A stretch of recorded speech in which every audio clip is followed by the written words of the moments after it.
전천년기설의 역사에 대해서 함께 하겠습니다. 오케이, 관점으로 본 요한계시록 천년왕국 계속하고 있습니다.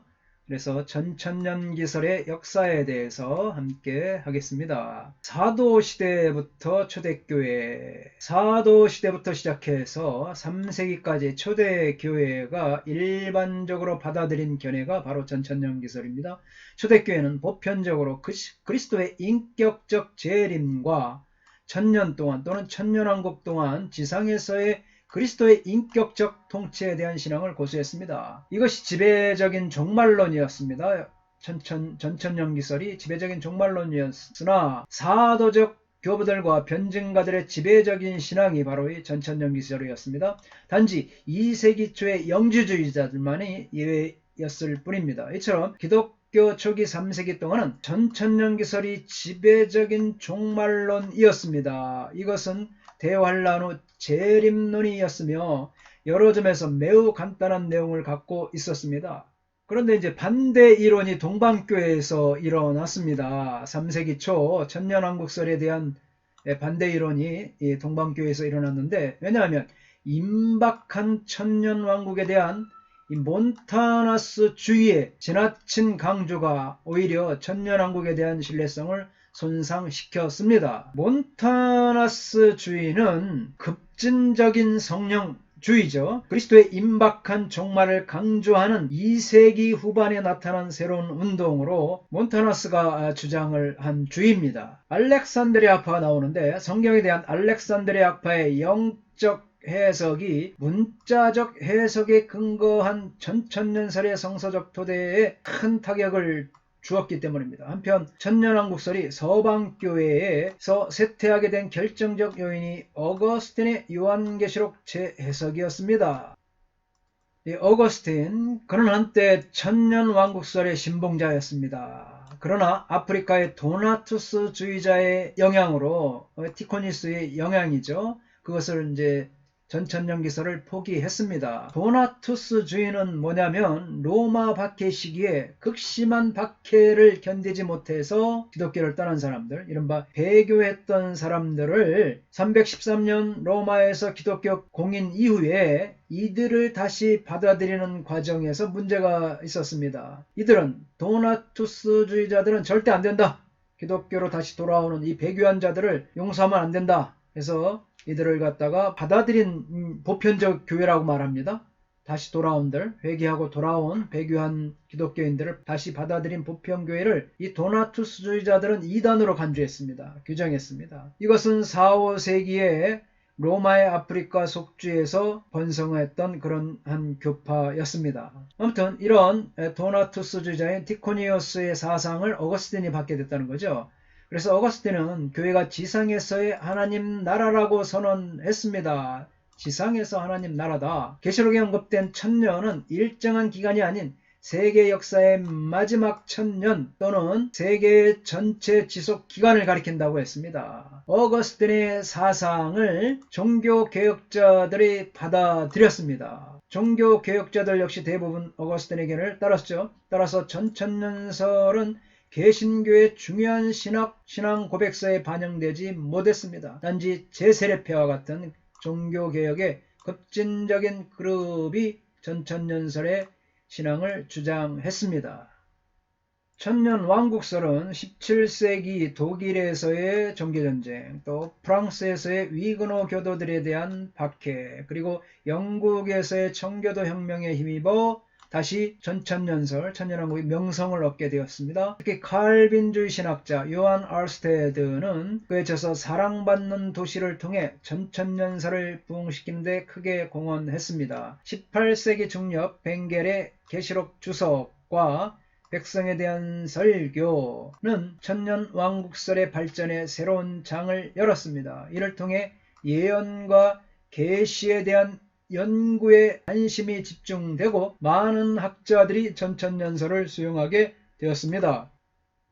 19세기 중엽에 이르러서는 전천년설이 보수주의 신학 영역에서 큰 인기를 얻었습니다. 이것은 자유주의 신학자들이 9천년설을 주장한 것에 기인한 바도 없지 않았습니다. 20세기 들어서는 세대주의적 성서 해석과 종말론이 전천년기설의 확산을 촉진시켰습니다. 따라서 전천년설은 보수주의 침례 교회와 오순절 계통의 교회를 비롯하여 근본주의자 또 복음주의 입장의 교회에서 많은 지지를 얻었습니다.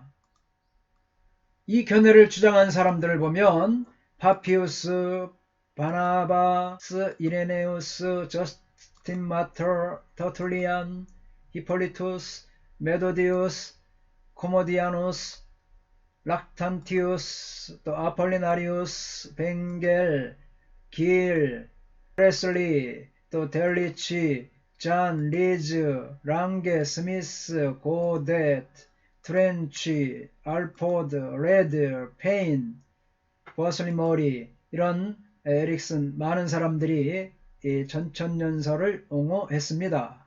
그 중에 전천년기설의 유명한 분이죠. 레드의 주장을 보면 레드는 예수님의 사역을 통해서 역사 속에서 이뤄놓은 현재 깨트릴 수 없는 왕국과 종말에서의 왕국의 완성을 구별하였습니다. 레드는 요한계시록 20장 21절에 근거해서 왕국은 두 단계로 임한다 이렇게 그는 주장을 하게 됩니다. 하나는 천년 왕국에서의 그리스도의 통치이다. 다른 하나는 영원한 상태에서의 그리스도의 통치이다. 이렇게 두 단계로 임한다고 본 거죠. 천년 왕국에서의 그리스도의 통치, 또 하나는 영원한 상태에서의 그리스도의 통치다. 성경은 교회를 새 예루살렘과 참 이스라엘, 영적 이스라엘이라고 설명한다 하면서 로마서 또 갈라디아 이런 구절을 근거로 대고 있습니다. 이스라엘에 관하여 예언된 많은 예언들은 하나님의 한 백성, 즉 유대인과 이방인이 교회에서 성취되고 있는 것이다. 그렇게 설명을 합니다.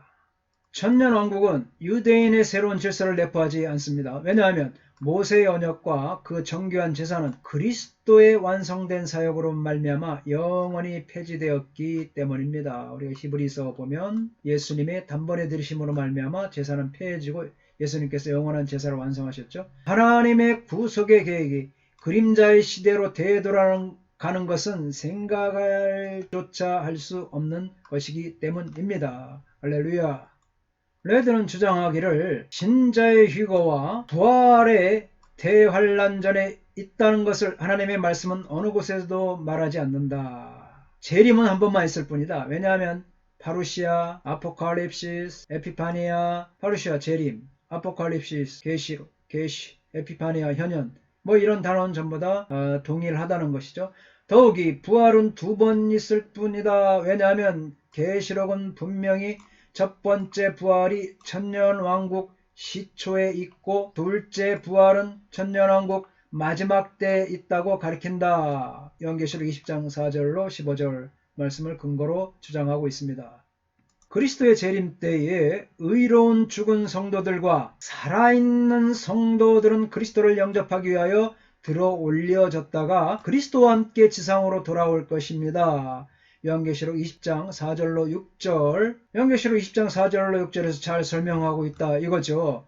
더욱이 그리스도인은 대환란 중에 고난을 받을 것이나 그것은 하나님의 진노가 아니라 악한 세력의 박해이다. 하나님의 진노하신 거 아니고 악한 세력의 박해이다. 그러한 박해는 수많은 성도들이 역사 속에서 계속 받아왔다. 이렇게 주장을 하고 있습니다. 순교의 역사를 보면 수많은 성도들이 박해를 받았습니다. 우리는 왜 이들이 받은 박해로부터 구출받을 것을 찾아야 하는가? 이처럼 축복된 소망은 환난으로부터 구출될 것이라는 기대가 아니라 구세주의 자신의 영광스러운 강림인 것입니다. 레드는 주장하기를 재림은 급한 것이 아니다. 왜냐하면 어떤 예언된 사건들, 즉 대환란의 징조, 유럽의 정치 무대에서에 일어날 적그리스도의 출현, 그리고 유대민족의 핍박과 같은 사건들이 먼저 일어나야 하기 때문이라는 것입니다. 그리스도인들의 책임은 그러므로 영적으로 경성하고 깨어 그리스도의 강림을 기다려야 하는 것이다. 이렇게 레드는 주장합니다. 감사합니다. 다음 시간에 계속해서 한국 장로교의 역사적 천천년기설에 대해서 함께 하겠습니다. 감사합니다. 건강하십시오.